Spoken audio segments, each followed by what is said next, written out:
berkat rahmatnya kita masih bisa berkumpul di sini untuk bersama-sama menimba ilmu dari para narasumber yang luar biasa ini, meski harus dilaksanakan secara online. Webinar online kali ini mengusung tema dari tulisan menjadi wawasan.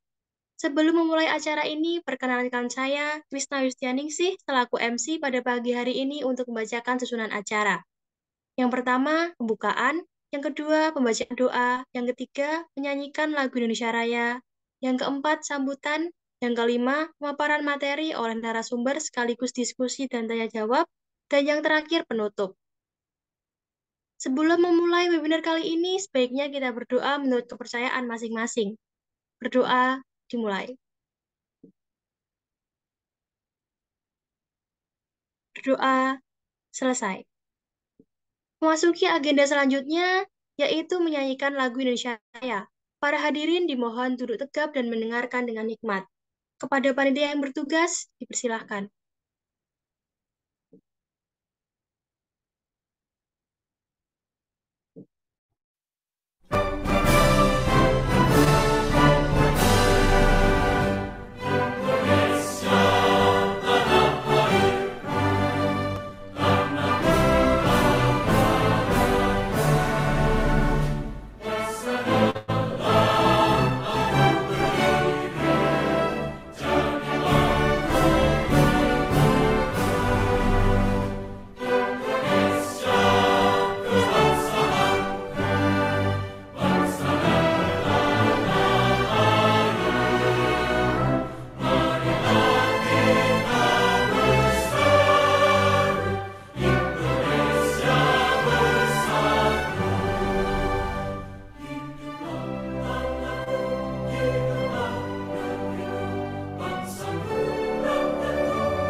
Terima kasih.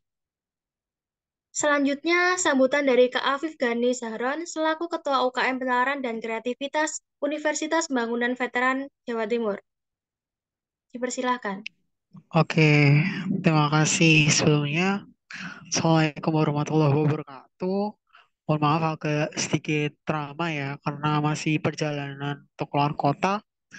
Dan mohon maaf juga sedang off cam.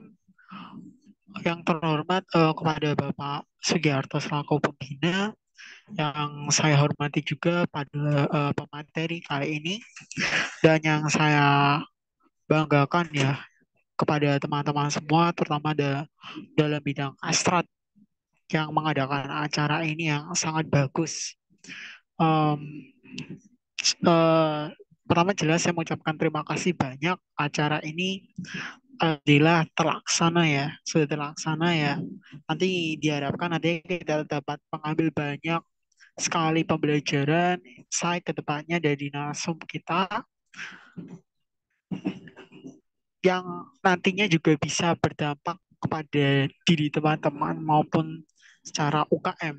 Mungkin itu saja sambutan dari saya. Terima kasih. Wassalamualaikum warahmatullahi wabarakatuh.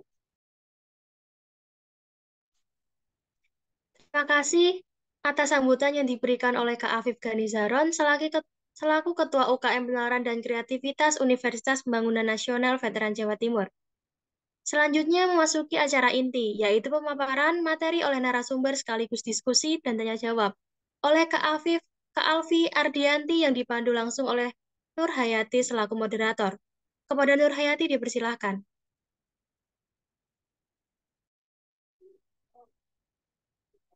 Terima kasih kepada Kak Krisna Bayu selaku MC TKJ kita pada pagi hari ini yang telah memberikan kesempatan pada saya untuk melanjutkan rangkaian acara pagi ini. Assalamualaikum warahmatullahi wabarakatuh. Selamat pagi, Waalaikumsalam warahmatullahi wabarakatuh. selamat pagi dan salam sejahtera untuk kita semua. Bagaimana kabarnya teman-teman di pagi yang cerah ini? Saya harap Baik, semuanya sudah siap ya untuk membahas tema yang luar biasa dan menarik sekali, yakni pelatihan kepenulisan puisi dari tulisan menjadi wawasan. Sebelumnya, perkenalkan saya Nur Hayati yang akan memandu jalannya pelatihan kita pada kesempatan ini. Sebelum sesi ini dimulai, izinkan saya menyampaikan beberapa ketentuan acara webinar kita sebagai berikut. Ketika pemateri menyampaikan materi, peserta tidak diperbolehkan melakukan interupsi. Kemudian, sesi tanya jawab akan dibuka setelah pemateri menyampaikan materinya. Dan terakhir, mohon menjaga ketenangan selama acara berlangsung. Baik, berhubung sesi pembukaan telah dilaksanakan, maka kita lanjut ke sesi berikutnya, yaitu pemaparan materi yang akan disampaikan oleh Kak Alfi Ardianti. Sebelum penyampaian materi, saya akan terlebih dahulu membacakan CV Kak Alfi. Tolong moderator, operator.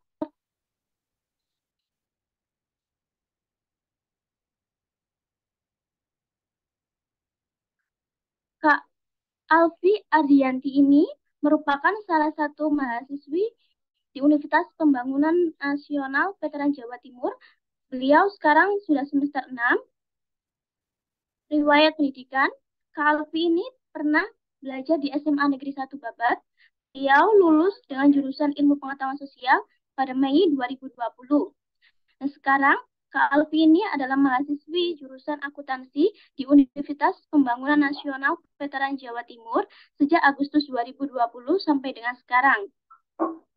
Mengenai pengalaman Kak Alfi ini banyak sekali pengalaman.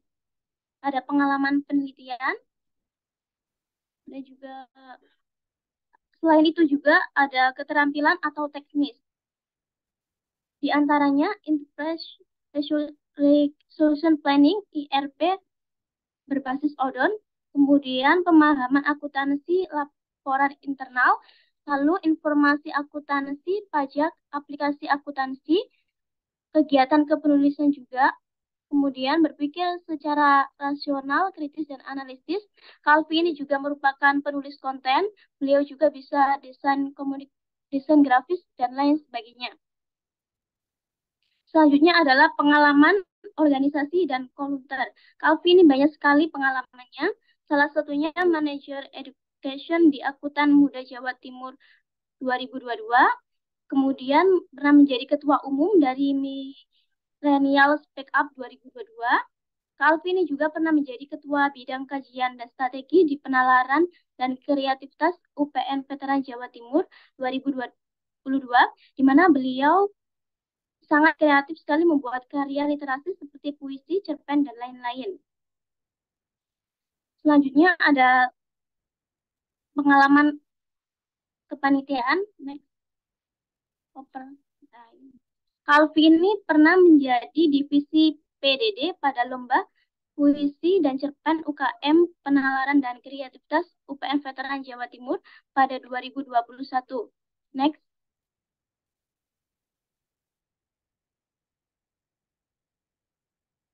Adapun pengalaman pembicara dan juri, Kalvi ini pernah menjadi pembicara pada pelatihan sastra dan esai bidang kastrat UPN Veteran Jawa Timur. Kemudian juga pernah menjadi pembicara pada kelas kastrat terkait sastra UKM, penalaran dan kreativitas UPN Veteran Jawa Timur. Ada workshop dan kompetisi. Kalvi ini pernah menjadi peserta pada lomba baca puisi bebas oleh Formasi Bela Negara UPN Veteran Jawa Timur pada 2020. Next. Adapun penghargaan yang didapatkan oleh Kak Alfi, Kalvi ini merupakan penulis buku dari judul buku yang berjudul Aku Kembali dan Aku Nyaris Kalah pada 2021. Kemudian juga juara favorit lomba puisi dan cerpen UKM Penalaran dan Kreativitas UPN Veteran Jawa Timur pada 2021. Kemudian sastrawan atau penulis terbaik terpilih dalam ajang puisi nasional oleh CV Cahya Pelangi Media pada 2021. Baik, halo, selamat pagi Kak Alfi.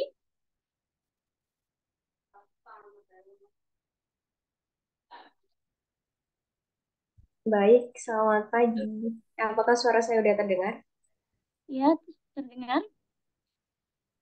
Baik. Bagaimana Kak kabarnya hari ini? Alhamdulillah baik sekali. Ya walaupun agak serak ya, mungkin terdengar suaranya kalau agak beda gitu. Udah siap mengisi materi pagi ini Kak? Siap. Baik, langsung saja saya persilakan kepada Kak Alfi selaku materi untuk mengisi webinar ini. Baik, sebelumnya terima kasih atas kesempatannya kepada Mbak Nur Hayati selaku moderator ya. Baik, sebelumnya Assalamualaikum warahmatullahi wabarakatuh. Selamat pagi semuanya. Saya harap kalian dalam keadaan yang baik-baik saja ya. Jalan pagi ke Surabaya, naik delman, lalu berkelana. Selamat pagi sebelumnya dan salam sehat sejahtera. Saya harap kita dapat melaksanakan pelatihan ini dengan semestinya. Nah, kali ini saya diberikan kesempatan untuk berbicara sekaligus bersapa dengan teman-teman Kastrat terkait pelatihan kepenulisan puisi yang mana judulnya dari tulisan menjadi wawasan. Nah, sebelumnya di seminar atau di webinar kali ini saya tidak akan bicara sendiri ya teman-teman, karena saya harap kita dapat brainstorming, kita saling mencurahkan pendapat kita masing-masing gitu. Jadi mungkin nanti saya akan banyak bertanya kepada kalian. Kalian bisa jawab di chat ataupun langsung open mic seperti itu. Nah, mungkin bisa lanjut saja di next. Nah, di sini ada sebagai pembuka lah ya terkait puisi ini. Di sini ada dua puisi nih teman-teman. Mungkin ada yang mau membaca puisi ini?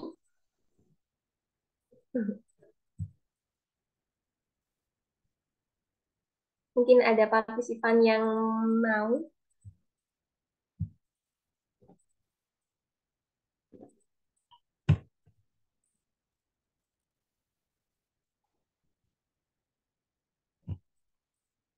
Atau ditunjuk aja kali ya Mbak Nur Hayati.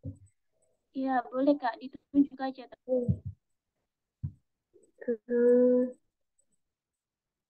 Di sini ada yang namanya Dela tidak? Halo Dela.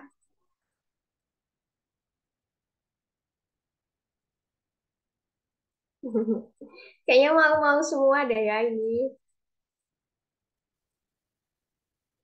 Kayaknya masih pagi ya. Jadi masih malu-malu lah. Oke, kita ganti. Di sini ada Amalia Sufi.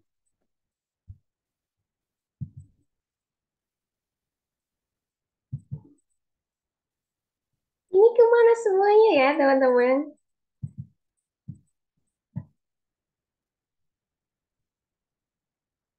Oke, kalau kayak gitu ini di next saja ya. Mungkin nanti di akhir slide saja.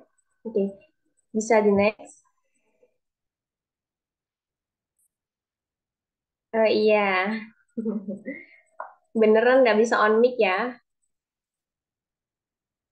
Ya, sebelumnya ini definisi dari karya sastra dari salah satu ahli. Karya sastra ini merupakan ekspresi kehidupan manusia yang tak lepas dari akar masyarakatnya. Karya sastra ini merupakan suatu potret kehidupan yang berisi tentang cerminan kehidupan nyata yang menimbulkan sifat sosial pada diri manusia. Ini menurut Endra Suara 2011 di dalam bukunya halaman 78. Nah, dari sini kita udah tahu ya terkait karya sastra. Mungkin dari SD lah kita berbicara terkait karya sastra, apalagi terkait puisi. Misalnya puisi, pantun, kayak gitu. Novel, kayak gitu. Nah, salah satu karya sastra ini namanya puisi. Puisi itu rangkaian indah suatu kata yang tentunya memiliki suatu makna. Namun kata-kata yang digunakan indah, indah dan juga berwarna gitu ya.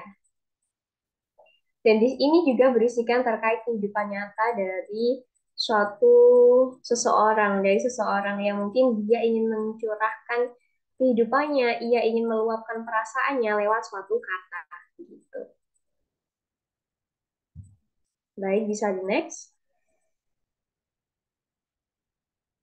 Nah, ini merupakan beberapa fungsi dari karya sastra sendiri.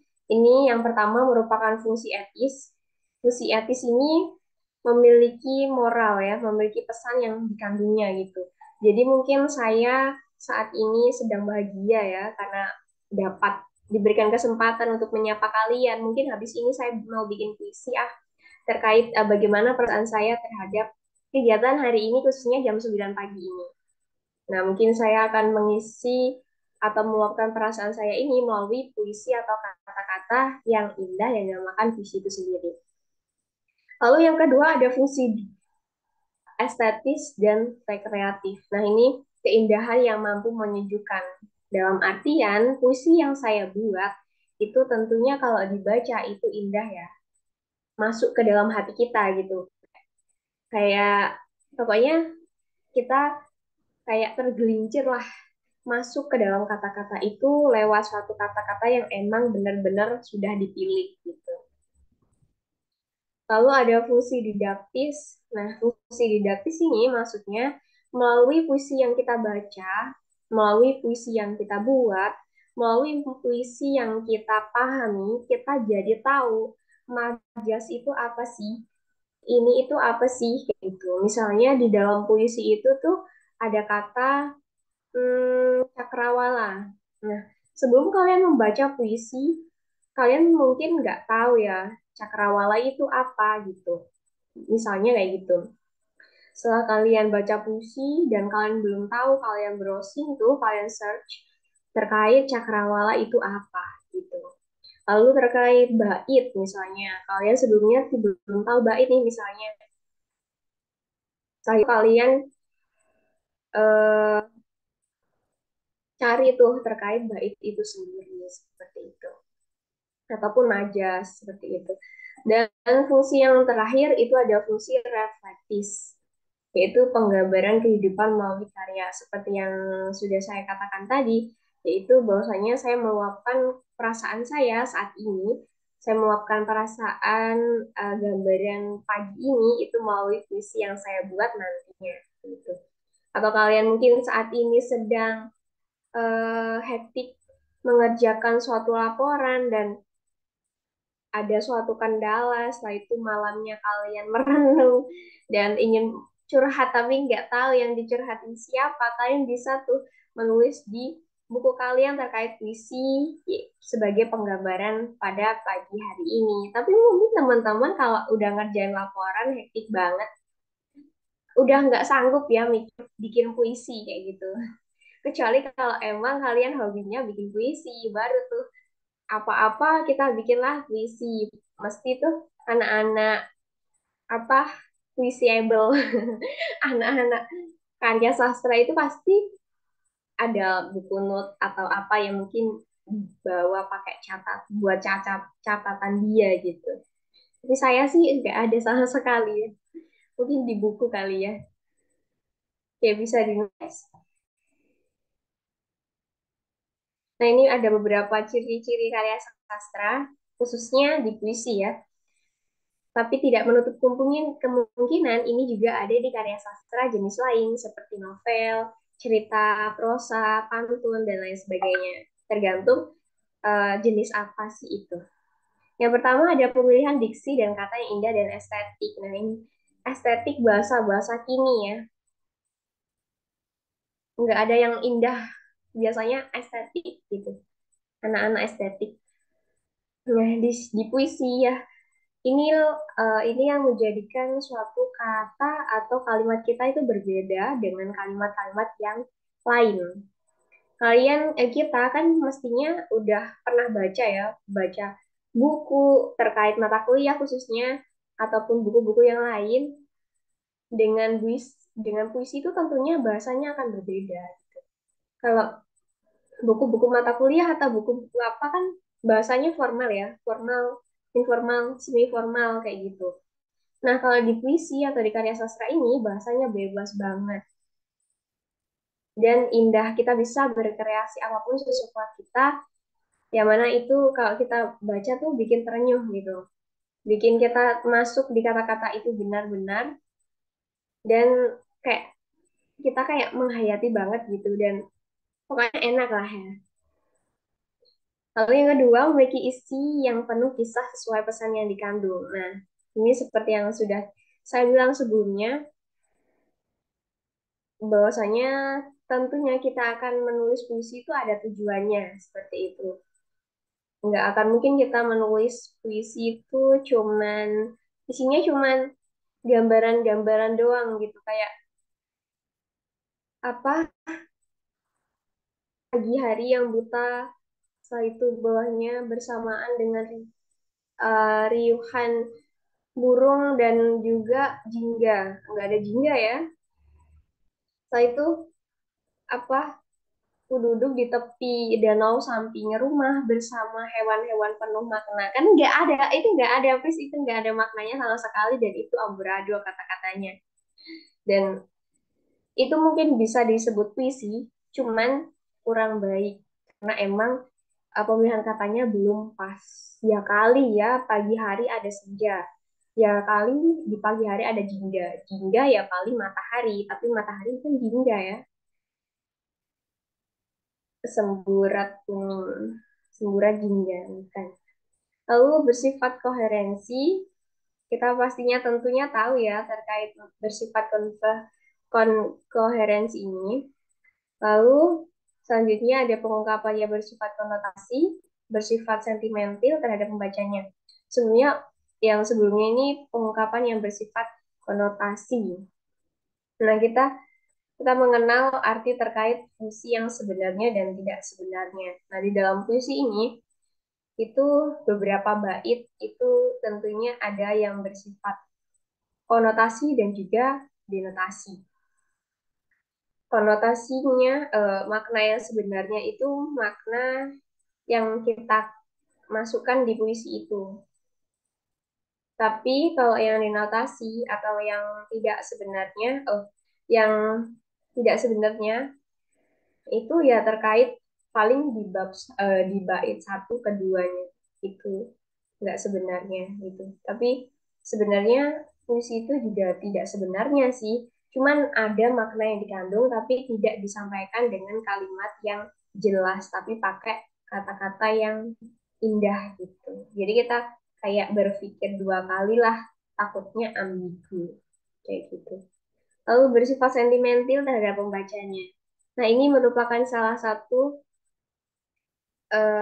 keinginan seorang penulis atau kita seorang pembuat puisi itu untuk mampu apa ya, karya kita itu mampu membuat orang lain itu terenyuh gitu ya, mengikuti alur yang kita buat gitu, bersifat sentimental. Jadi mungkin puisi yang kita buat itu bikin nangis, bikin ketawa, bikin terenyuh, nah kayak gitu. Tapi kalau misalnya puisi yang kita buat itu nggak ada rasanya sama sekali yang kita rasakan, nah mungkin ada yang berbeda atau ada yang salah, mungkin pemilihan diksinya berbeda, maknanya kurang benar, maknanya kurang dalam, setelah itu pengungkapannya ya kurang jelas, akhir katanya ya kurang kurang sinkron, kurang nyambung dan lain sebagainya. Itu yang membuat kita baca puisi itu kayak baca kalimat biasa gitu. Gak ada nada sama sekali kalau kita baca kayak gitu. Lalu ada bentuk luapan ekspresi dan emosi dari pencipta. Nah, kita tentunya kalau bikin puisi atau karya sastra itu ada ekspresi yang ingin kita ungkapkan, ada makna yang ingin kita sampaikan, ada emosi yang mungkin kita curahkan di karya tulis di buku kita gitu. Baik, mungkin di next. Nah, di sini kita masuk ke karya sastranya. Nah, karya sastra itu sebelumnya dibagi menjadi dua ya teman-teman. Itu ada karya sastra fiksi dan juga non-fiksi. Untuk sastra fiksinya, ini karya cipta yang didasarkan pada khayalan kita sendiri. Kita menghalu, berimajinasi. Ya. Itu isinya ketidaknyataan ya. Karena kan fiksi, berarti ya fiktif. Contohnya ada prosa, puisi, drama, kayak gitu. Loh, tapi Kak, kan tadi puisinya itu berisikan terkait makna atau luapan yang kita baca. Iya, benar. Maknanya memang sesuai dengan apa yang kita rasakan. Maknanya emang berasal dari hati kita. Tapi tentunya eh, gambaran yang ada di puisi itu tentunya nggak benar-benar ada kan ya teman-teman. Kayak misalnya senjakala bersama pelangi di Danau Toba. Misalnya itu di kalimat pertama, misalnya di baris pertama tuh. Kan nggak mungkin kita itu waktu bener-bener di Danau Toba gitu loh. Kayak apa ya, kita bisa berimajinasi sesuai dengan apa keinginan kita yang akan kita masukkan di puisi itu. Cuman maknanya dari kita sendiri seperti itu. Jadi itu dinamakan fiksi dalam artian ya kita bebas berimajinasi, kita bebas menambah seperti itu. Lalu untuk yang non-fiksinya itu berdasarkan kejadian nyata atau sebuah realita. Itu ada biografi, ada autobiografi, ada esai, dan juga ada kritik sastra yang berisikan kritik atau opini atau pendapat dari orang lain terkait karya sastra yang sudah kita buat. Baik, bisa di next. Nah, ini ada beberapa contoh karya sastra yang tadi. Ada puisi ini, ada mencari sebuah masjid di Taufik oleh Taufik Ismail. Nah, Taufik Ismail ini kan salah satu perintis, bukan perintis ya, apa penulis yang mungkin kita sudah kenal lah ya, walaupun nggak bertemu langsung, tapi kita sudah tahu bahwasanya beliau ini memang terkenal seperti itu dengan berbagai karya sastranya, khususnya puisi. Lalu ada drama. Nah, ini contohnya ada drama orang-orang di tikungan jalan oleh W.S. Rendra. Nah, ini beliaunya ini juga kita udah tahu lah ya, sebanyak apa dan seberprestasi apa beliau ini di bidang karya sastra, khususnya puisi. Lalu ada prosa. Prosa ini contohnya ada Malam Kebumen oleh Sitor Situmorang. Lalu ada novel Bumi Manusia oleh Pramudia Anantatur. Nah, mungkin di sini nih teman-teman ada yang suka banget ya baca Bumi Manusia yang mungkin setebal itu gitu. Tapi tentunya di situ banyak makna yang sudah dikandungnya gitu dan emang relate gitu dengan kehidupan.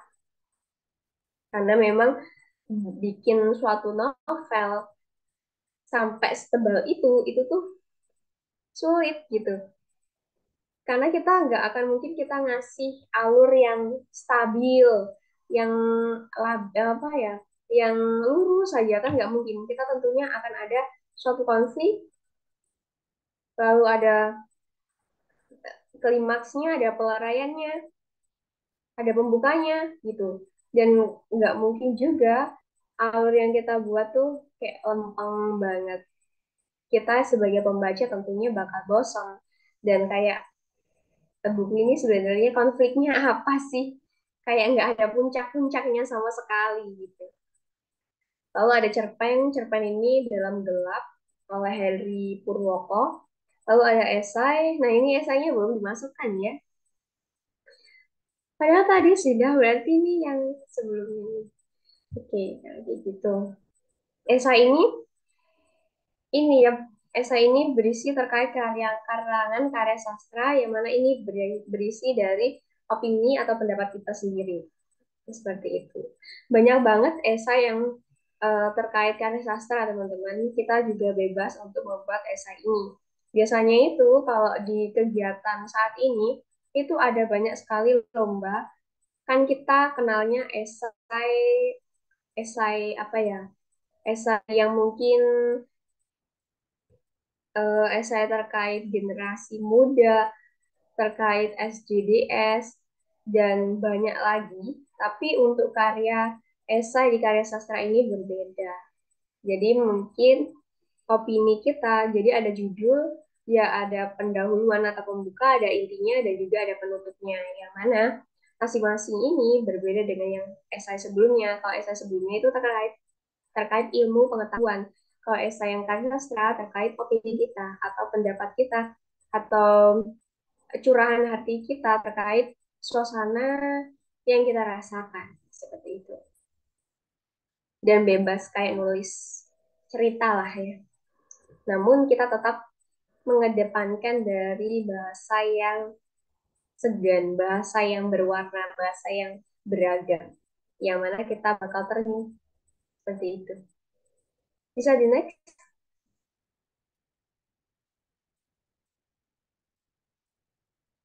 Hmm, ini, ayo bisa di next lagi. Nah, ini ada tips dan trik dari menulis puisi. Bisa di next. Nah, di sini penggambaran terkait keindahan puisi lah. Di sini ada dua makanan nih teman-teman, tapi satu jenis. Sama-sama pizza nih. Kalau kalian pilih yang ada lokasi apa kayak Google Maps kayak searching itu atau yang gambar roket kiri atau kanan, kalian bisa tuh tulis di chat. Atau kalau mau on mic juga bisa. Kiri.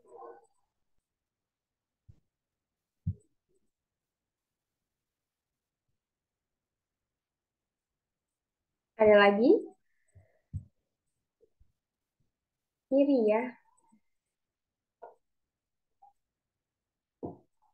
Kenapa kalian pilih kiri nih teman-teman?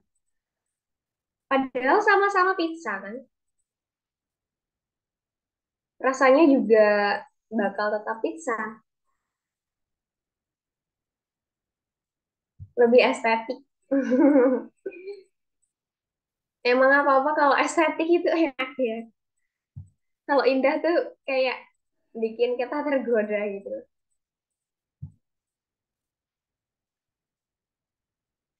Ayo teman-teman, kalian malu-malu banget ya.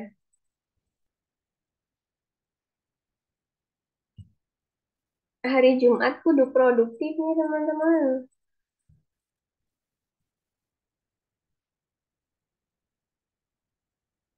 Lebih menarik peminat pizza Kak, jadi lebih pengen. Beda kalau yang emang suka atau favoritnya pizza ya. Ini lebih tahu.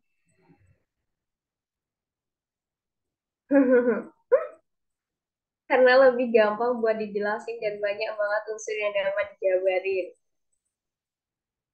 Ini jawabannya formal, tapi ada maknanya banget. Ada lagi nih teman-teman. Nah ini nih yang saya suka dari brainstorming atau curahan pendapat kalian gitu. Jadi nggak semua apa yang saya pikirkan itu sesuai dengan apa yang kalian pikirkan gitu. Jadi saya punya pendapat lain, kalian punya pendapat lain. Jadi kita punya sudut pandang yang berbeda dan tentunya bakal ngasih ilmu kita yang berbeda pula. Nah, kalau dari saya sendiri, tentunya kita akan milih yang sebelah kiri deh teman-teman. Kenapa? Ya, lebih estetik, lebih menarik, banyak banget unsur yang dapat dijabarin. Di sini kan jelas banget ya, ini kayak apa ya, kayak sedep banget gitu, kayak lezat banget gitu, dengan banyak banget isi atau unsur yang dikandungnya. Dan kayak fresh gitu kan, berbeda yang kan, kayak agak udah basi, setelah itu apa, nggak teratur, nggak estetik, nggak benar kita gitu, nggak bikin kita tergoyah sama sekali. Begitu juga dengan puisi. Ya, kita disodorin dua puisi ini. Yang satu rapi banget.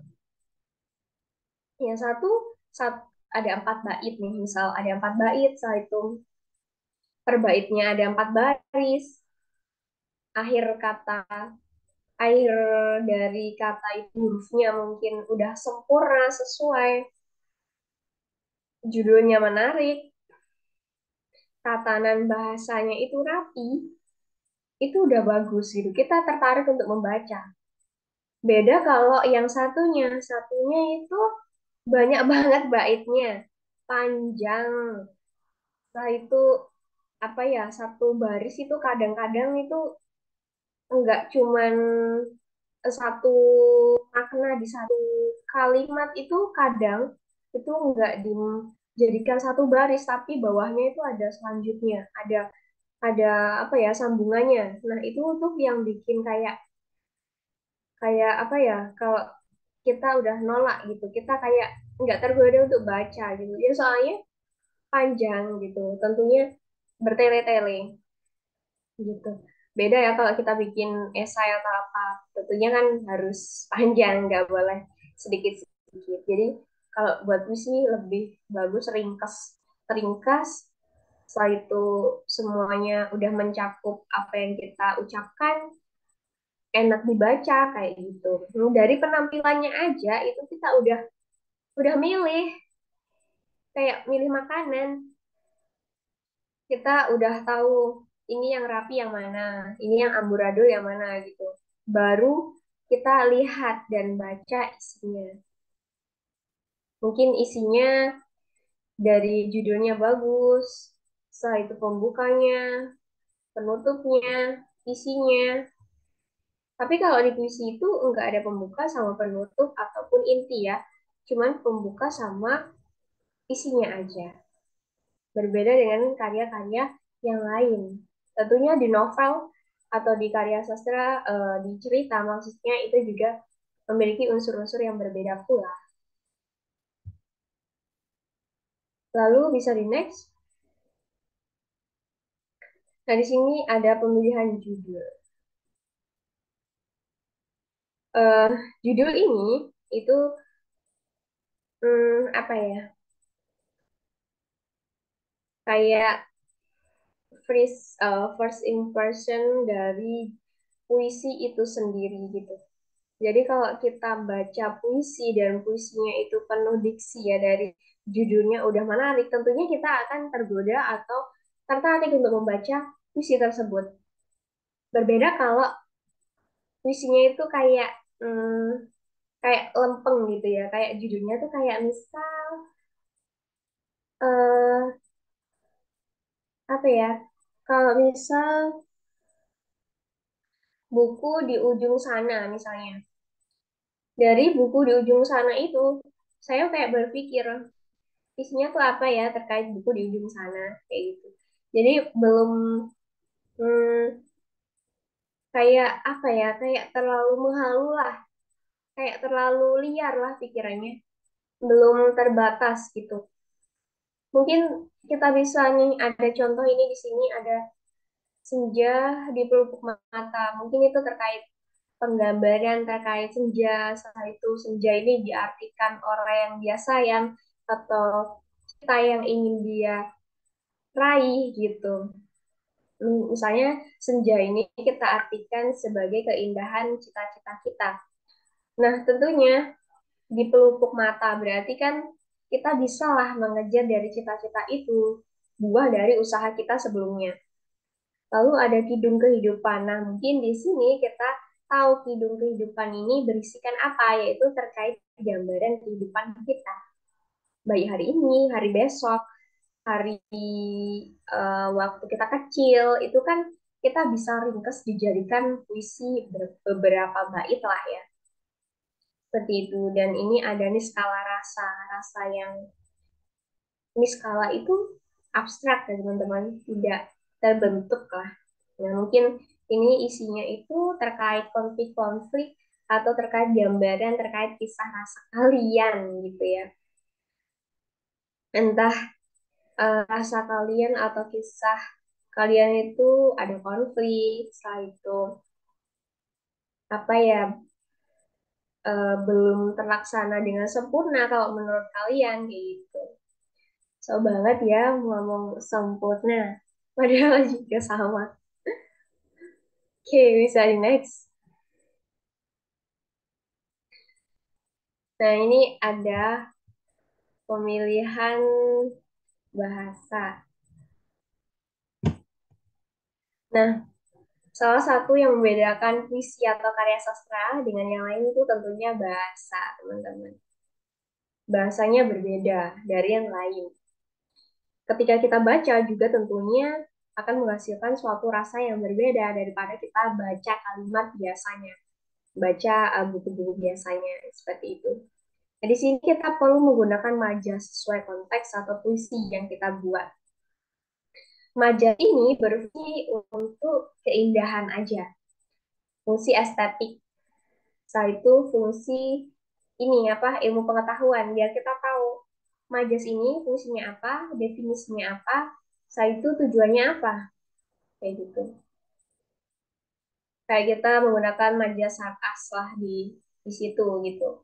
Kita tentunya bakal nemuin sarkas itu apa sih, contohnya apa, kayak gitu. Kita nggak mungkin dong kita bikin kalimat majas tapi kita nggak tahu majas apa. Waktu ditanya ini majas apa sih Mbak, saya nggak tahu pokoknya ini ada maknanya lah Bu, ini nggak kayak kata-kata yang lain. Tentunya kalian bakal ditanya lebih lanjut terkait majas yang lain. Bahkan kalian yang menulisnya saja tidak tahu majas apa yang kalian gunakan kan. Nah itu buat ini aja biar puisi kita lebih berbobot lah, biar kita tuh menggunakan kata-kata yang emang berpengetahuan gitu ya. Biar kata-kata yang kita gunakan tuh enggak kata-kata yang biasanya gitu. Mungkin kayak tadi apa, mungkin hati kita singkat atau kita ubah jadi kalbu misalnya. Setelah itu mungkin kita ubah jingga jadi senja gitu. Kalian ubah eh, apa ya? Kalian ubah tulis bukan tulisan sih, goresan, coretan jingga di coretan jingga di langit. Misalnya kita ubah jadi semburat jingga di langit gitu. Nah, itu tentunya berbeda ya kalau kita baca. Jadi semburat. Baik, bisa di next. Nah, ini tetap di pemilihan bahasa, ini penggunaan tanda baca yang sesuai dan optimal. Kadang tuh ya, kadang tuh teman-teman yang mungkin ngirim puisi ke saya, jadi jadi kalian juga bebas ya ngirim. Mungkin kalian mau ada tugas terkait pembuatan puisi atau kalian ingin lomba puisi, kalian boleh banget untuk ngirim puisi kalian ke DM atau WA saya gitu. Dan beberapa juga melakukan itu gitu. Dan waktu saya bilang, Mas ini kasih tanda baca titik dua aja, atau tanda tanya, atau apa, koma gitu. Lalu dia tanya, emang boleh ya Mbak gitu? Boleh aja gitu. Ya itu buat estetik aja, kayak yang tadi kita milih makanan gitu, biar lebih, apa ya, kita tuh nulis puisi tuh ya ya biar apa ya, kita itu berbeda ya. Ada misalnya kita nulis puisi itu bahasanya lempeng, bahasanya kayak belum menggunakan diksi. Jadi kayak misalnya pagi hari bersama pelangi, duduk di tepi danau bersama siapa kayak gitu, bla bla bla. Dan dia nggak belum menggunakan majas sama sekali gitu. Berbeda dengan yang satunya tuh, dia udah menggunakan majas, dia menggunakan diksi. Tentunya kita baca tuh, wah ini enak ya, kayak menggunakan bahasa-bahasa yang beragam. Berarti mbaknya itu udah tahu ini maksudnya apa. Jadi lebih kayak berilmu aja, kayak berpengetahuan aja lah gitu. Tapi bukan berarti kalian harus seperti itu gitu. Kalian bisa bebas mengekspresikan sesuai dengan apa yang ingin kalian ungkapkan. Baik, bisa di next. Baik, di sini ada selipkan diksi di setiap bait yang ada. Nah, bukan setiap bait ya, cuman selipkan aja. Entah di bait pertama kalian selipkan, bait keduanya enggak, bait ketiganya iya, kayak gitu, itu bebas seperti apa yang kalian mau.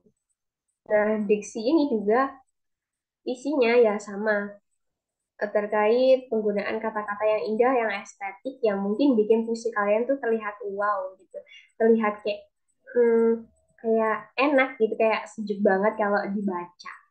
Jadi terenyuh lah ya kalau kita baca puisi kalian. Bisa di next. Nah, ada kembangkan puisi dan perhatikan nada. Setelah kita bikin judul, setelah kita bikin reng-rengan dari bait-bait itu tadi, kita udah tahu makna yang sudah dikandungnya, kita kembangkan puisinya. Jadi misalnya nih judulnya Kidung Kehidupan. Bait satu, bait satu dulu lah. Bait satu kalian ingin menggambarkan terkait ini, malam, terkait heningnya malam lah. Mungkin kita terkait malam aja deh. Setelah itu kita jadikan kecil atau spesifik lagi. Per bait, per kaliber baris itu isinya apa? Mungkin ada hening malam. Jadi setelah itu kedua terkait lampu. Ketiga terkait bintang. Yang keempat terkait angin. Setelah itu kita kembangkan dari kata-kata itu. Mungkin eh, apa ya, benar. Heningnya malam bersama cahaya, hening hening dan sepi bersama cahaya malam. Bertamaram bersama lampu-lampu di kesepian, misalnya kayak gitu. Setelah itu, di bait kedua dan ketiga hingga keempat, yang mana di keempat itu bakal ada makna yang ingin kita sampaikan. Setelah itu, perhatikan nada juga. Jadi ini penting banget ya buat kita yang ingin bikin puisi, karya sastra, novel, cerita, ataupun esai yang apa isinya ilmu, itu juga kita harus baca ulang ya, biar kita tahu ada tipe nggak ya, apa ada typing yang emang kurang bener nggak ya, terus ada bahasa yang salah nggak ya, ada bahasa yang amburadul, ada bahasa yang rancu nggak ya gitu. Jadi kita baca ulang seperti itu. Bisa di next. Nah, ini ada amanat puisi teman-teman. Amanat puisi ini penting ya, ya terkait tujuan kita bikin puisi itu apa gitu. Entah kita bikin puisi itu untuk cuman main-main, maksudnya dalam artian buat bikin hobi aja lah. Tentunya bikin hobi atau nyelesain hobi aja lah itu bakal ada tujuannya gitu. Kita nggak mungkin apa ya, nggak ada maknanya gitu kan. Kita bikin puisi terkait susahnya kita berusaha, misalnya kayak usaha kita meraih cita-cita. Setelah itu terkait konflik keluarga, misalnya kayak gitu. Setelah itu konflik di diri kalian sendiri, terkait kepercayaan diri, dan banyak lagi. Nah, ini usahakan dalam satu puisi dapat kalimat yang susun rapi, memuat satu tujuan atau amanat yang ingin disampaikan atau diucapkan oleh sang penulis. Tentunya ini penting ya. Seperti itu. Bisa di next. Nah, apa aja sih yang dapat dilakukan dengan puisi? Nah, di sini itu ada 4 kegiatan yang bisa kita lakuin. Itu ada lomba cipta puisi, ada lomba baca puisi, ada terbit buku puisi terkait puisi maksudnya, ada terbit antologi puisi. Nah, dari lomba cipta puisi ini itu kegiatan kita menulis puisi ya, lalu kita masukkan ke lembaga atau ke penyalur dari lomba itu sendiri. Sekarang banyak banget ya di IG, di Instagram kita pastinya tiap hari buka itu ya. Nah, kita kita harap itu kita nggak cuman scroll-scroll Reels, nggak scroll-scroll TikTok, nggak scroll-scroll gambar doang, tapi maksimalkan apa yang ada saat ini. Dikarenakan mungkin ya apa yang kita raih saat ini itu bakal jadi hasil di masa depan gitu. Kalian kalian di masa depan itu butuh kalian saat ini.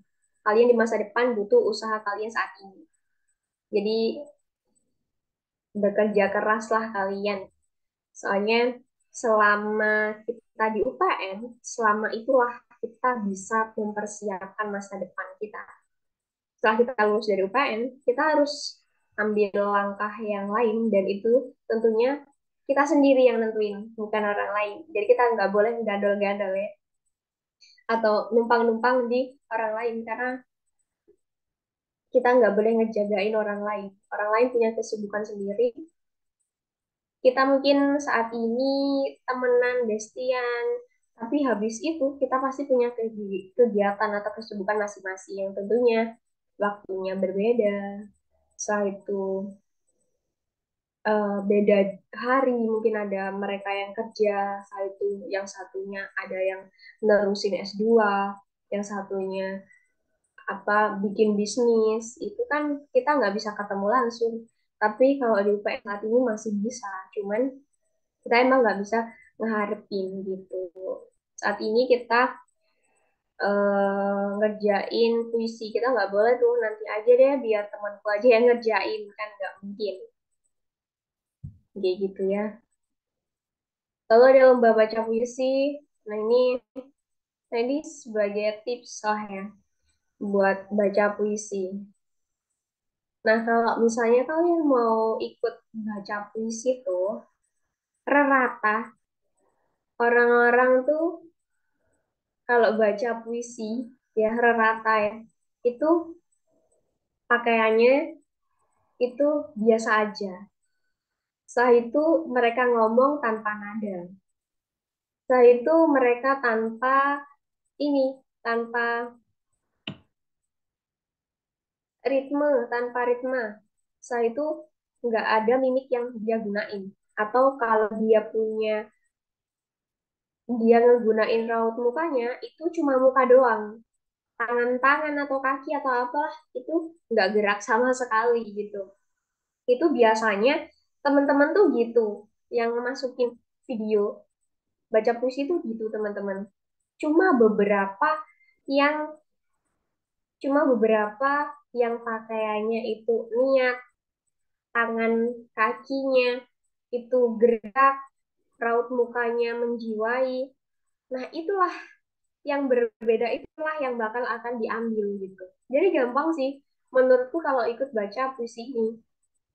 Pokoknya kalian be different lah ya. Jadilah sesuatu yang berbeda apapun itu. Entah di kehidupan kalian, kalian bikin puisi, kalian bikin esai, kalian jadi mahasiswa, itu ya jadilah yang berbeda. Karena yang berbeda itu indah. Yang berbeda itu istimewa. Pokoknya nggak sama dengan yang lain. Enggak. Pokoknya kalau apa-apa itu tentunya yang menonjol, yang nggak sama kayak yang lain lah. Kalau saya, misalnya saya jadi recruiter ya, jadi HRD. Ada itu 3 misalnya. Yang duanya ini sama dalam artian dia punya sertifikasi ini, dia ada prestasi ini. Setelah itu dia punya skill yang mungkin berbeda, cuman semua orang tuh punya, kecuali saya yang satunya dia Inggrisnya bagus, sertifikasinya oke, CV-nya gede bet, dalam artian panjang ya, nggak kecil, dalam artian dia emang benar-benar niat lah dalam kuliah atau dalam mengerjakan sesuatu. Jadi dia punya pencapaian, dia punya hasil yang diraih. Kayak gitu. Tentunya saya akan cari yang berbeda. Saya nggak mungkin cari yang salah satu di dua orang ini, karena ya saya dapetin ini, saya juga bisa dapetin yang lain. Kalau yang satunya kan, wah ini berbeda, sulit saya temuin gitu. Jadinya saya pasti yang pilih yang berbeda, kayak baca puisi tadi, jadilah yang berbeda. Usahakan lingkungan juga mendukung. Setelah itu pakaian yang kalian gunain itu sesuai. Setelah itu gerak, mimik, raut muka, ritme nadanya itu juga sesuai. Itu kalian optimis aja lah masuk beberapa besar sebelum diseleksi lagi.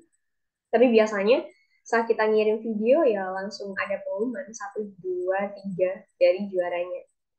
Nah, ini ada terbit buku puisi, ini penerbitan single ya. Jadi kita bikin koleksi atau antologi, yang mana itu buku kita sendiri, itu karya puisi kita sendiri. Kalau ada terbit antologi puisi, ini biasanya diselenggarakan oleh orang atau lembaga, yang mana kita boleh ikut ambil memasukkan puisi kita di buku itu. Jadi misalnya nih, kita saat ini semuanya yang ada di sini atau di Kastrat atau di UKM itu bikin puisi. Setelah itu kita kelompokkan jadi satu namanya buku antologi puisi. Nah, kayak gitu. Nanti nama-nama kita semuanya tentunya akan tertera di buku itu sebagai penulis, karena penulisnya nggak hanya satu, nggak hanya satu orang aja, nggak hanya satu karya aja, tapi banyak orang. Jadi kita tulis semuanya kayak gitu. Baik, bisa di next.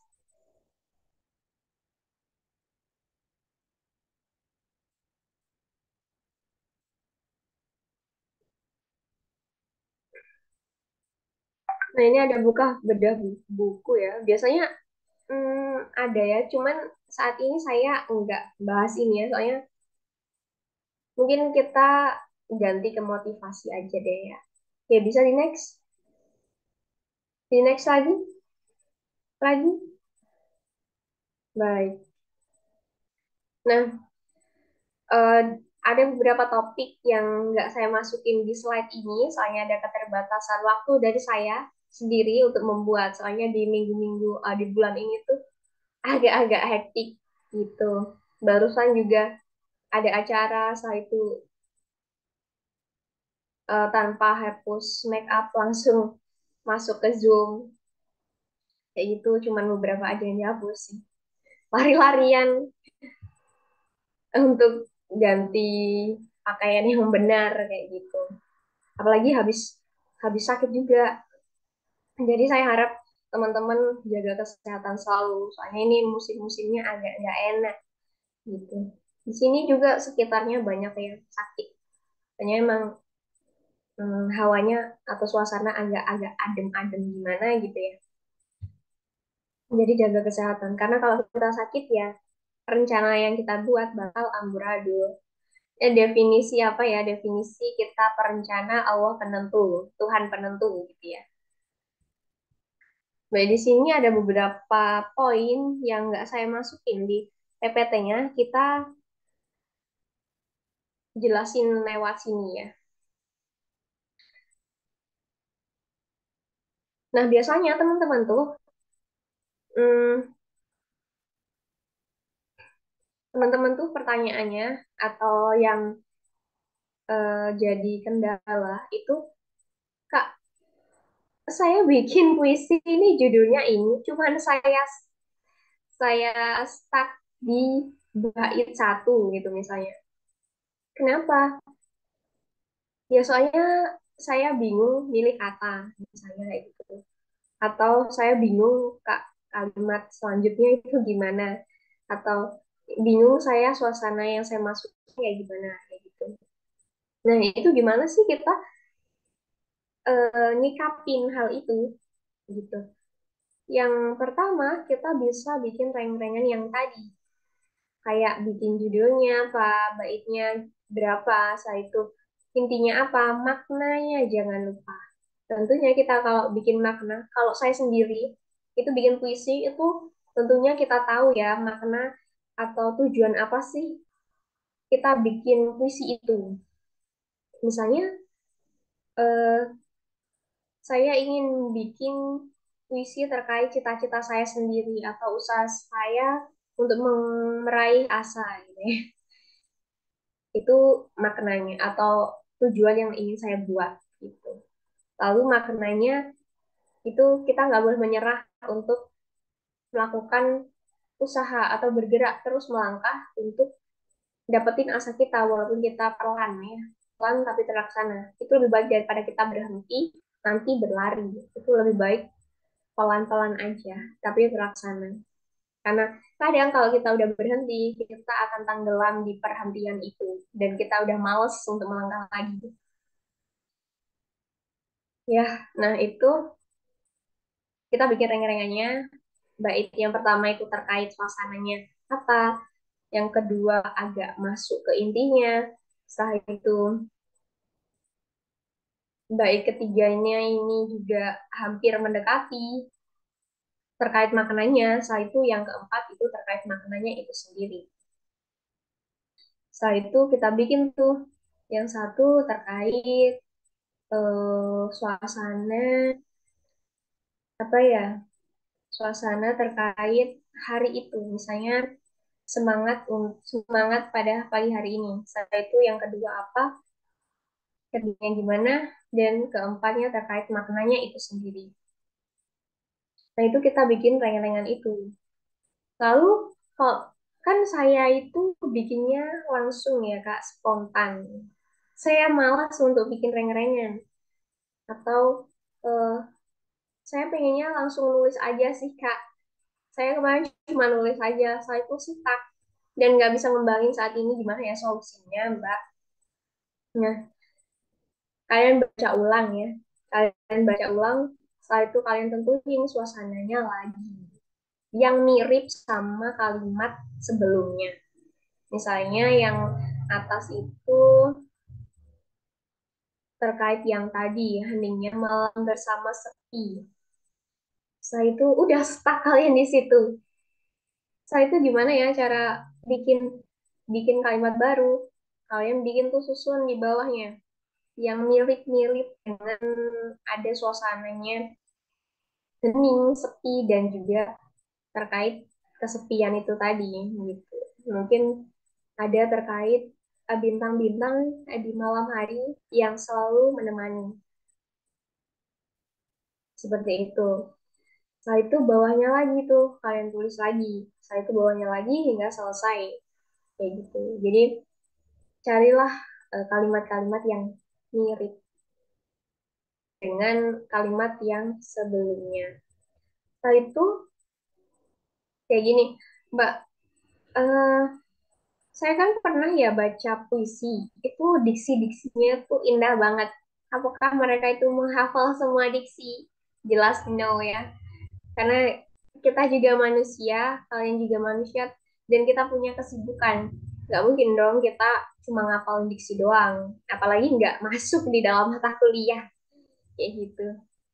Dan nggak masuk di kehidupan.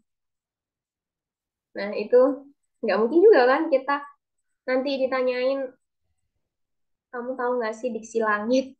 Nggak mungkin ya. Jadinya kita itu cuman buat kita belajar terus gitu.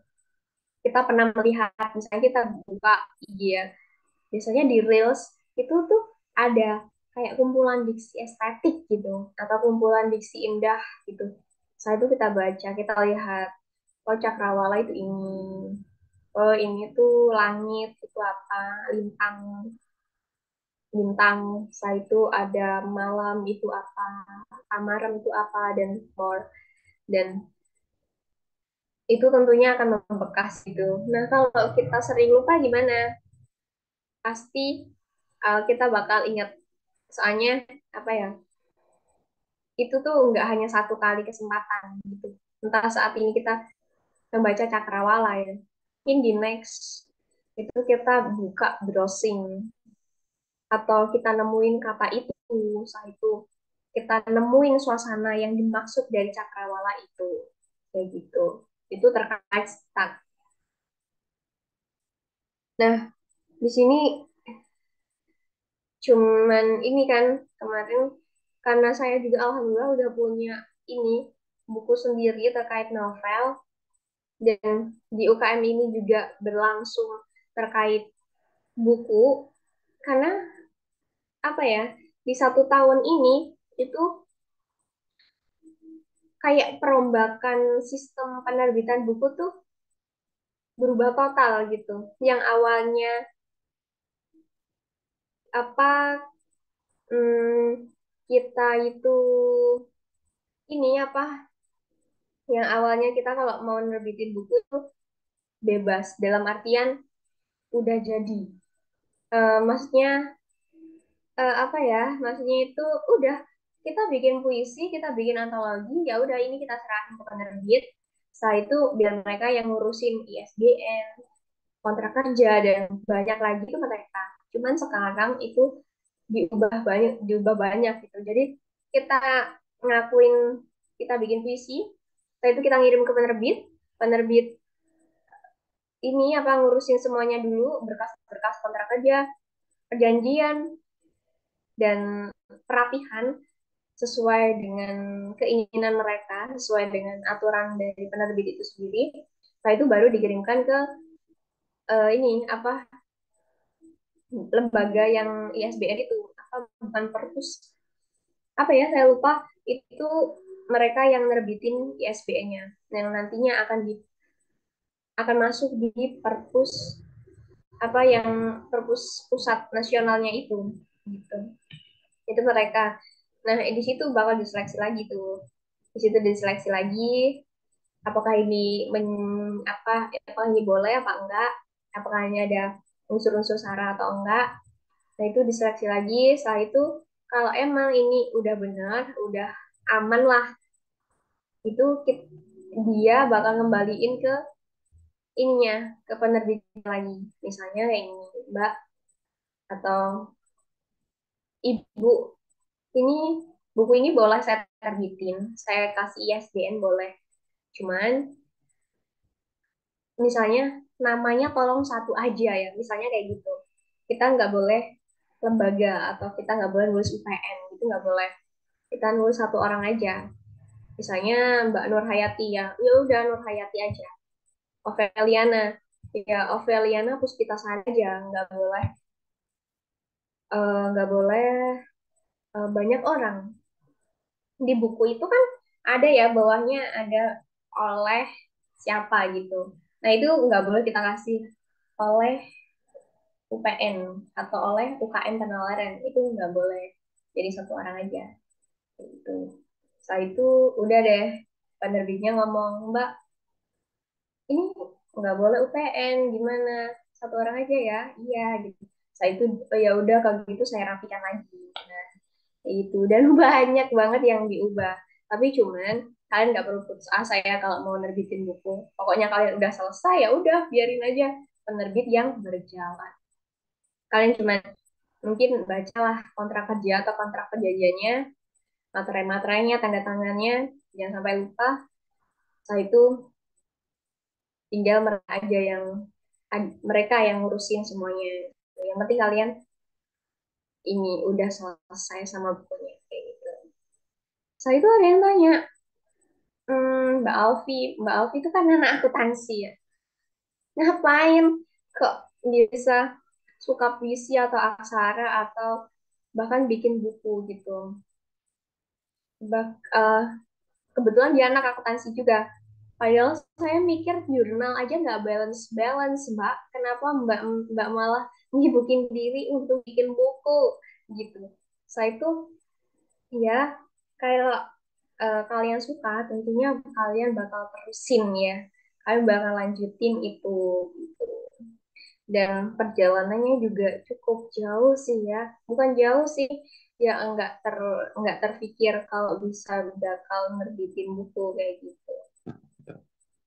Dan mungkin langkah-langkah yang disiapin itu sebenarnya ada banyak cara ya, banyak jalan menuju Roma lah. Nah, salah satunya atau kita bahaslah semuanya di sini ya. Oh ya, sebelumnya enggak, waktunya masih berapa menit?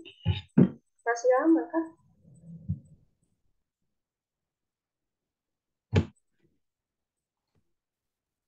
Atau masih atau kurang beberapa lagi?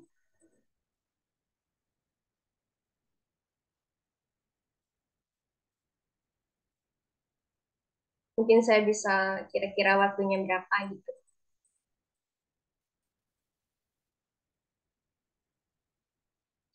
Untuk penerbitan buku itu yang pertama itu kita bisa nerbitin secara mandiri ya ke penerbit. Misalnya ada penerbit nih namanya CV Inovasi Media misalnya. CV Media Inovasi. Nah, di situ mereka buka buka jasa penerbitan. Misalnya itu 500.000 itu udah include sama ISBN. Setelah itu kita dapat 5 buku. Setelah itu dirapihkan. Setelah itu kita nggak usah mikir covernya biar mereka yang kerjain. Dan banyak lagi. Nah, kita kirim tuh visi kita, buku kita ke sana. Tapi kita bayar ya. Kita bayar 500.000. Itu yang pertama. Itu kita nerbitin mandiri. Lalu yang kedua ini kita ikut lomba atau antologi tadi. Tentunya kalau ikut antologi atau lomba itu kan nggak bayar. Cuman itu bukan buku single kita, buku banyak orang gitu. Itu kita nggak bayar sih. Mungkin kalau diwajibkan beli buku ya cuma bayar bukunya aja. Tapi biasanya kalau lolos sampai dimasukin dalam buku itu pasti akan ada sertifikatnya, ada souvenir, ada mungkin ada apa kayak gitu. Bahkan kemarin saya lihat tuh CV apa gitu ya, penerbit apa gitu, itu tuh buka kayak bikin antologi puisi dan siapa yang terpilih itu dapat emas gitu. Ya mungkin emasnya ya enggak seberapa ya, tapi berani banget gitu ngasih souvenir yang enggak kaleng-kaleng. Udah ada emasnya. Saya itu ada beberapa barang elektronik lainnya. Kayak gitu. Udah kayak lomba Agustusan. Cuman ya tentunya banyak yang ikut lah. Ya seperti tadi, ya caranya ya jadilah yang berbeda. Diksinya diperhatikan, apa nada-nadanya juga dilengkapi, nada-nadanya juga jangan lupa diperhatikan, kayak gitu.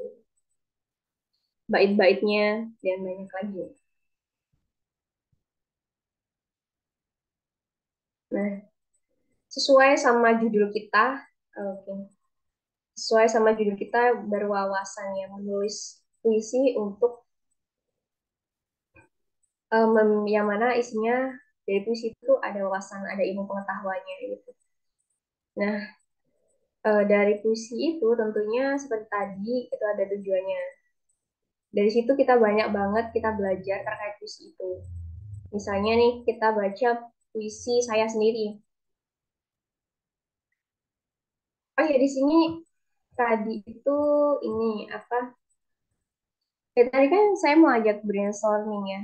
Nah, di sini saya mau tanya, saya tadi tuh baru bikin puisi loh teman-teman waktu ngomong tadi. Saya catat di HP saya, takut lupa soalnya sambil ngomong.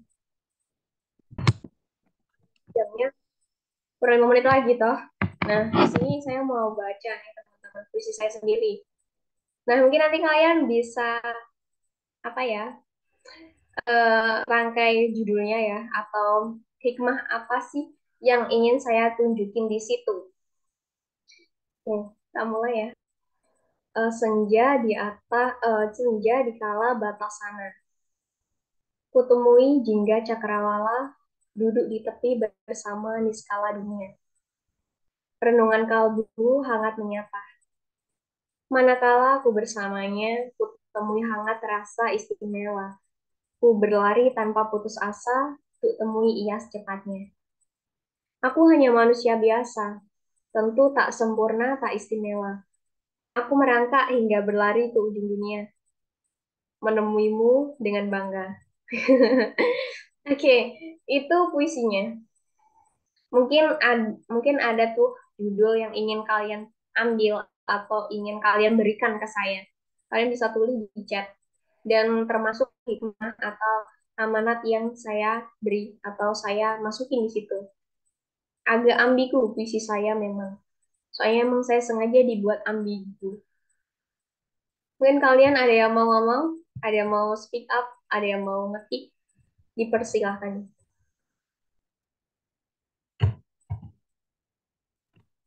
Atau mungkin teman-teman panitianya juga boleh.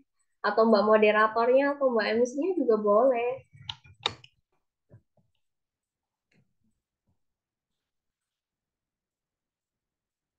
Di situ tadi tuh ada kata-kata manakala aku bersamanya, aku temui hangat rasa istimewa, aku berlari tanpa putus asa, aku temui ia sepatnya.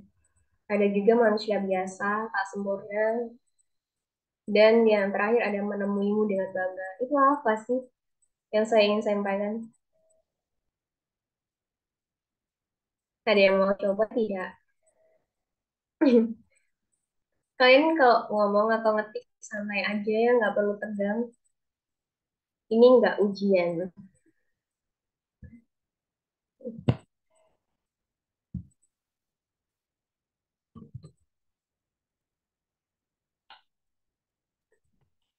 Ada yang mau ngomong?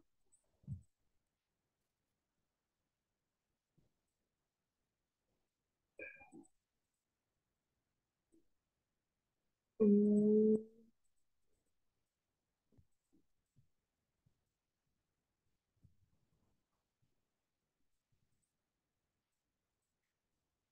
oke. Kayaknya masih malu banget ya teman-teman ini. Kalian nggak semangat kan? Ini hampir jam 11 ya, 10.48. Biasanya kalau pagi itu yang morning person semangat sekali ya, beda sama yang night person. Biasanya tergantung kalian apa ya, morning person kah atau malam, tergantung kondisi Kak. Kalau tugasnya banyak ya kita jadi night person. Walaupun sambil tidur-tidur atau sambil ngantuk. Kalau hari Minggu mungkin kalian bisa begadang ya. Soalnya paginya nggak ngapa-ngapain. Besoknya nggak kuliah. Nah, langsung aja. Nah, di bait yang pertama itu saya bikin sampiran. Oh, bukan sampiran. Agak membuka aja deh. Membuka. Yang mana suasana terkait senja. Terkait langit di senja sana. Yang mana saya duduk di tepi bersama randomnya dunia saya. Setelah itu renungan kalbu hangat menyapa. Dalam artian orang maksudnya tuh saya duduk di tepi waktu senja, waktu jingga. Setelah itu tentunya kita bakal terenyuh untuk merenung. Ya, renungan kalbu hangat menyapa. Jadi ingin kita brainstorming, kita ingin renung sendirian. Manakala aku bersamanya, aku temui hangat rasa istimewa, aku berlari tanpa putus asa, aku temui yang secepatnya. Ini bukan manakala aku bersamanya, nya itu bukan doi saya ya, bukan pacar, bukan. Ini asa, ini cita-cita, ini keinginan saya, gitu. Nah, waktu saya ingat cita-cita itu kayak ternyuh gitu, gimana ya saya meraihnya, apakah saya bisa, apakah bakal terlaksana, apakah tercapai, kayak gitu. Aku berlari tanpa putus asa. Saat itu, saat kita merenung, kita pikirkan tuh caranya. Gimana ya biar tercapai? Oh ya saat ini saya harus ikut lomba misalnya. saat ini nanti di rumah saya kerjain deh semuanya tugas biar besok saya bisa melangkah lebih giat gitu. Aku hanya manusia biasa, tentu tak sempurna, tak istimewa. Nah, aku juga manusia biasa, teman-teman bisa sakit, bisa sehat, bisa random juga. Nah, itu kita merencanakan semuanya. Nah, setelah itu aku merangkak hingga berlari ke ujung dunia. Apapun kita lakuin, merangkak, berlari, kita penuh-penuh duri, tapi itu cuma makna kias, enggak sebenarnya. Itu cuma makna yang bukan sebenarnya. Setelah itu, setelah kita merangkak, kita berlari, kita menemuimu dengan bangga. Kita dengan bangganya kita meraih apa yang bakal kita usahain sebelumnya kayak gitu. Dan judulnya saya serahkan kepada kalian. Kayak gitu. Saya dari tadi ngomong sampai lupa perkenalan ya. Tapi saya yakin kalian udah kenal. Jadi nggak perlu kenalan. Baik, bisa di next. Nah, ini ada nama saya nih. Hmm. Oke, teman-teman, mungkin cukup itu pemaparan yang saya bisa lakuin. Kalian bisa bebas ngechat atau nge-DM yang udah ada di PPT tadi. Kan bebas aja, terserah. Teman-teman juga kayak gitu kok. Kalau bahkan ada beberapa, bahkan kemarin tuh ada ya, kayak lucu banget gitu. Ada cewek, itu tuh chat, Kak, saya boleh kirim pesan, kirim puisi. Tolong kakak lihat ya. Iya, buat apa? Apakah ada aturannya? Enggak, ini buat pacar saya. Kayak, ya lucu banget gitu. Kayak, ada acara apa sih? Dia ulang tahun kayak gitu. Kayak, ya udah bebas aja kalian sama saya ya. Oke, mungkin cukup itu. Apa tiada yang gak diingin yang tak begitu juga ucapan saya. Kurang lebihnya saya mohon maaf. Saya serahkan kepada Mbak Moderator. Terima kasih teman-teman. Terima kasih pada Kak Alfi Ardianti atas paparan yang begitu menarik. Kini tiba saatnya kita masuk pada sesi tanya jawab. Pada sesi ini hanya dibatasi 3 pertanyaan. Baik, teman-teman, saya persilakan untuk bertanya.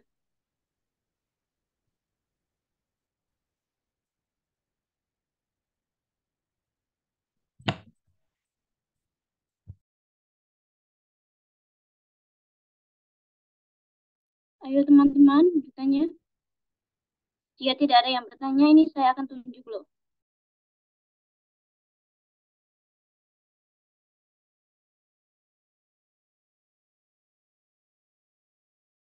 Ya, kepada Leila dan juga Arnita. Kepada Leila dulu mungkin ya. Silakan. Baik, terima kasih atas kesempatannya. Eh, izin bertanya untuk Kak Alfia Ardianti. Dari kakak sendiri, apa jenis puisi favorit Kak Alfi? Apakah lebih suka puisi yang berirama kayak akhir sajanya, akhir kata kalimatnya itu sama atau puisi yang bebas dan kenapa? Terima kasih Kak.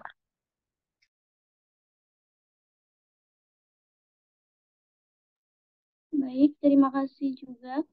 Kak, ini ditampung terlebih dahulu, apa langsung dijawab ya Kak Alfi? Boleh langsung dijawab juga nggak apa-apa. Takutnya nanti kelupaan atau kayak gimana gitu ya. Oke, baik Kak, silakan dijawab. Baik, sebelumnya terima kasih Laila ya. Nah, kalau dari saya sendiri suka puisi itu kayak gimana? Beberapa puisi saya itu berirama gitu, pakai diksi. Ya seperti yang saya bilang tadi, seperti yang ada di PPT tadi. Itu biar puisi kita itu lebih berbobot gitu, Laila. Jadi kita sebagai penulis tuh, kita sebagai pembuat puisi itu tuh kayak berilmu gitu. Jadi kayak puisinya itu, ini puisinya bagus ya. Mungkin yang bikin juga bisa ngerti, ngerti majas, ngerti diksi ini, kayak gitu. Kalau misalnya nih ada puisi terkait yang tadi, yang saya baca tadi, terkait cita-cita. Misalnya yang pertama tadi terkait kutemui hangat rasa istimewa. Nah, biasanya ini sebenarnya bisa pakai diksi lagi terkait hangat atau istimewa itu. Tapi cuman saya nggak pakai. Nah, biasanya itu beberapa puisi itu yang pertama ada yang nggak pakai diksi, cuman akhir katanya itu sama a i u kayak gitu. Pokoknya nggak rancu. Misalnya sekarang nanti, misalnya senja di kala batas sana, itu kan a ya akhirannya. Setelah itu kita tambahin tuh kutemui jingga di rumah gitu misalnya, akhirannya h. Itu agak gimana ya? Itu nyambung kalau kita baca. Tapi kalau di dalam kalimat itu tentunya berbeda kan, A sama H, kayak gitu. Nah, saya sendiri biasanya itu akhirannya sama, biar enak aja dibaca. Setelah itu pakai diksi, apa ya, biar berbobot aja gitu. Soalnya, dan ini apa, baitnya, baitnya biasanya kalau saya ya 3, 4, dan per bait itu kalimatnya sama. Misalnya 4 4 4 4 atau ada 4 3 4 3 atau 4 4 4 3 itu nggak apa-apa. Cuman biasanya kan kalau rancu juga nggak apa-apa. Misalnya yang pertama itu 2, setelah itu bait yang keduanya itu 4, bait yang selanjutnya 3, yang selanjutnya sebagai akhiran kata misalnya cukup itu yang misalnya ini cukup itu rasa yang bisa disampaikan, izin pamit ya. Setelah itu dikasih tanda koma atau titik koma itu nggak apa-apa. Yang penting ya itu biasanya saya berdiksi berirama, baitnya juga eh, apa sesuai dan enggak panjang-panjang. Biasanya kan ada tuh yang panjang, takutnya bertele-tele gitu, Laila. Lebih bagusnya nggak usah bertele-tele, pendek-pendek aja. Pokoknya enggak apa ya, satu bait itu enggak ada yang satu panjang, satunya pendek. Enggak. Ya, apa ya, sekufu lah, se seidealnya. Maksudnya satu dengan yang lainnya itu sama. Enggak ada yang terlalu panjang, ada yang terlalu pendek, kayak gitu. Biasanya kalau pendek itu di paling bawah. Jangan panjangnya ya pokoknya. Pokoknya kalau pendek nggak apa-apa. Biasanya di paling pertama atau di paling terakhir. Seperti itu, Laila. Apakah ada yang lagi terkait pertanyaan Laila sendiri? Eh, Cukup, Kak. Terima kasih atas jawabannya. Baik, terima kasih pertanyaannya Laila. Apakah ini langsung ke Admita? Boleh kepada Anita. Oh iya, terima kasih Kak untuk kesempatannya. Saya izin bertanya untuk Kak Alfi. Menurut Kakak sendiri, bagusan puisi yang kayak diksinya yang kayak metafora, kayak orang awam itu sulit memahami, atau puisi yang langsung to the point, jadi tuh orang awam itu langsung tahu, oh intinya seperti ini. Menurut Kakak Alfi sendiri tuh bagusan mana sih antara kedua puisi yang kayak gitu? Kan banyak nih orang awam itu kayak membaca, tapi tuh makna yang ada dalam puisi itu kayak kurang tersampaikan, jadi kayak gitu loh Kak. Menurut Kak Alfi sendiri bagaimana ya? Terima kasih. Baik, terima kasih Anita. Kedua pertanyaan baik dari Laila atau Anita ini yang bagus ya. Pertanyaannya pilihan, tapi cukup dalam. Nah, biasanya itu ya gitu. Biasanya saya tuh juga bingung tuh. Biasanya atau mungkin ikut kegiatan atau lomba atau mau bikin story aja deh. Itu kadang bingung ini enaknya pakai diksi atau to the point aja ya. Atau yang seperti Laila tadi katakan. Nah, enaknya yang kayak gimana? Nah, yang pertama kita bisa sesuaikan tuh. Itu untuk apa? Kalau buat lembaga atau kita masukin sesuatu, ini pakai apa yang tadi aja yang apa pakai diksi ya sebelumnya sih bagusan pakai diksi itu untuk mencerminkan bahwasanya kita nggak asal-asalan nulis, kita apa ya, jadi berbeda dengan kata-kata kita sendiri gitu. Berarti kan misalnya nih Arnita ya, Arnita itu misalnya nulis tuh diksi-diksi. Misalnya kita lomba ya, kita lomba bareng. Pesertanya banyak, cuman kita misalnya masuk dua besar lah. Nanti akan diambil satu orang. Yang Mbak Arnita ini pakai diksi. Saya mah to the point. Langsung pagi hari bersama pelangi di ujung apa kayak gitu. Nah, berbeda dengan sama Arnita. Arnitanya pakai diksi. Cantik, Beb. Estetik. Nah, yang bakal dipilih yang mana? Yang jelas yang diksi. Soalnya berarti kan gini ya. Berarti kita pilih yang diksi aja. Yang pertama dia ngerti, berbobot lah, berilmu, berpengetahuan.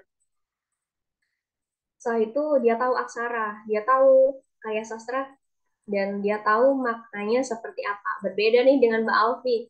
Mbak Alfinya to the point, dalam artian kita nggak perlu mikir, kita langsung tahu, sekelibat lihat itu langsung tahu gitu. Berarti dia nggak tahu majas itu kayak gimana, dia nggak tahu penggunaan majas, dia nggak tahu penggunaan tanda baca, dia nggak tahu penggunaan diksi yang baik, dia juga nggak bisa kombinasiin, nah kayak gitu. Nah, terus eh, kemarin tuh saya pernah kan, kemarin tuh saya bikin puisi asal-asalan doang, malam hari lagi. Saya itu saya kirim ke teman saya.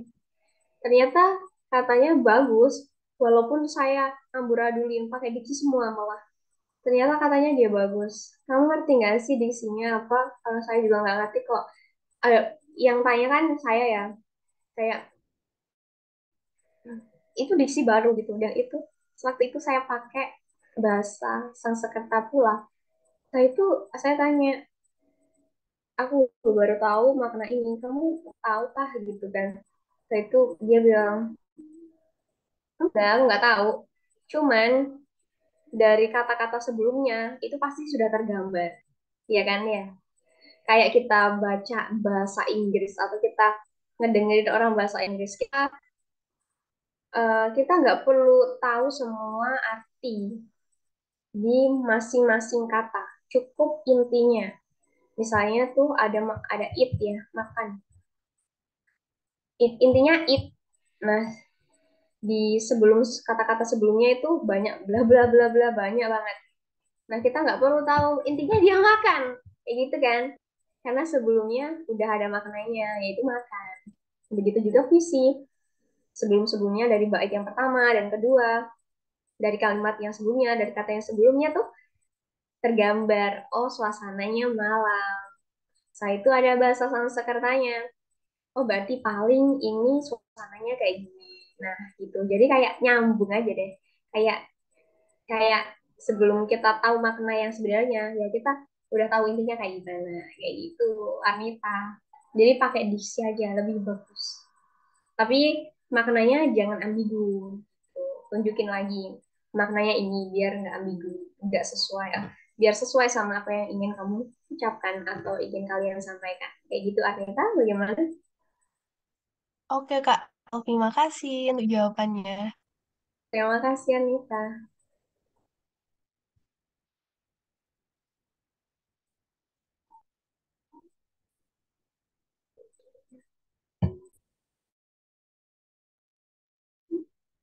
Baik, ini karena keterbatasan waktu, jadi kali ini pertanyaannya hanya dibatasi dua ya. Bisa bertanya di lain kesempatan lagi. Terima kasih nih Kak Alfi yang telah meluangkan waktu untuk mengisi webinar kita pada kesempatan ini. Semoga bisa bertemu lagi di lain kesempatan. Dan mudah-mudahan apa yang sudah disampaikan oleh Kak Alfi ini bisa bermanfaat untuk kita semua.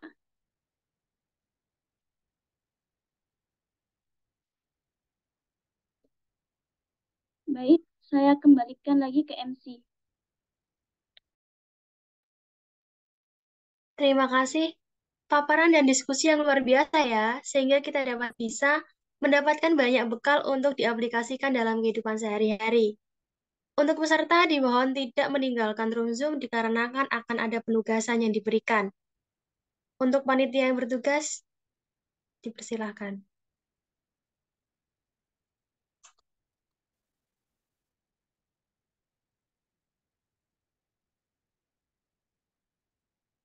Berikut merupakan penugasan penulisan puisi. Temanya yaitu dari tulisan menjadi wawasan. Sesuai dengan tema webinar kita pada pagi hari ini. Syarat dan ketentuan puisi yang pertama, karya puisi bersifat orisinil dan belum pernah dipublikasikan. Yang kedua, karya puisi bukan merupakan saduran, terjemahan, plagiat, baik sebagian maupun keseluruhan dari naskah orang lain. Yang ketiga, naskah tidak mengandung unsur sara, diskriminatif, dan pornografi. Yang keempat, naskah menggunakan bahasa Indonesia yang baik dan benar sesuai dengan EYD. Ketentuan penulisan puisi. Yang pertama, penulisan puisi sesuai dengan tema yang telah ditentukan. Yang kedua, karya puisi diketik di Microsoft Word menggunakan format kertas ukuran A4. Yang ketiga, format penulisan puisi menggunakan font Times New Roman ukuran 12 spasi 1,5 margin bebas. Yang keempat, urutan naskah berupa judul, penulisan nama penulis, isi puisi, tempat, dan tanggal penulisan puisi, bionarasi, penulis maksimal 10 kata.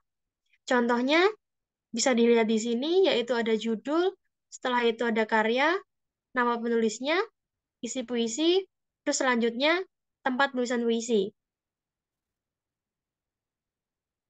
Contoh bionarasinya bisa dilihat di sini. Next. Yang kelima, panjang naskah maksimal 2 halaman.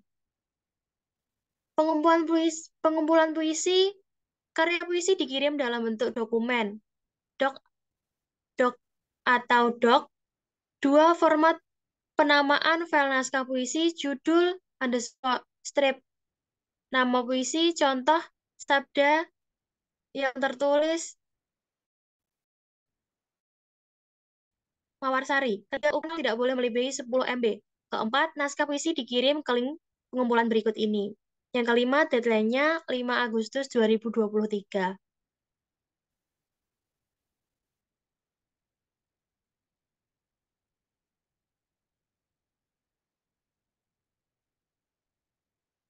Apakah ada yang ditanyakan dari penugasan puisi ini?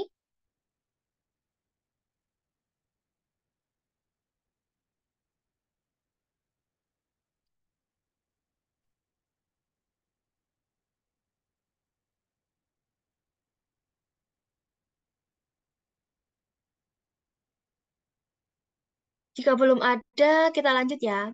Jangan lupa peserta untuk mengisi link absensi yang ada di chat.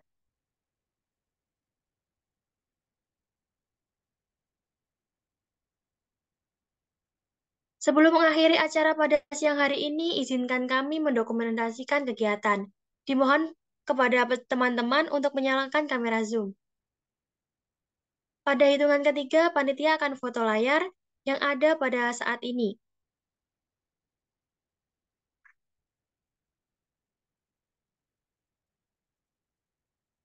Apakah panitia sudah siap?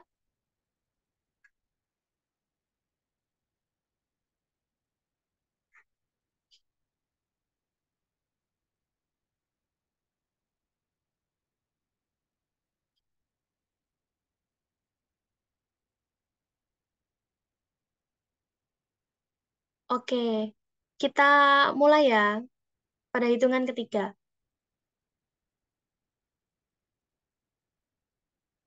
1, 2, 3.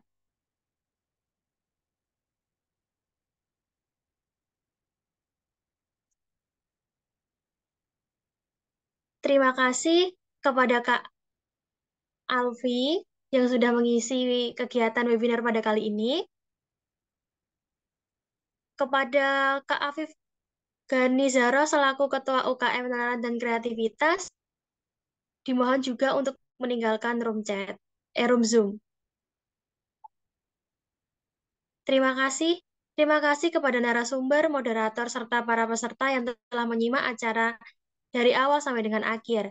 Saya mewakili panitia yang bertugas menyampaikan mohon maaf atas salah kata dan perbuatan. Akhir kata, terima kasih dan wassalamualaikum warahmatullahi wabarakatuh.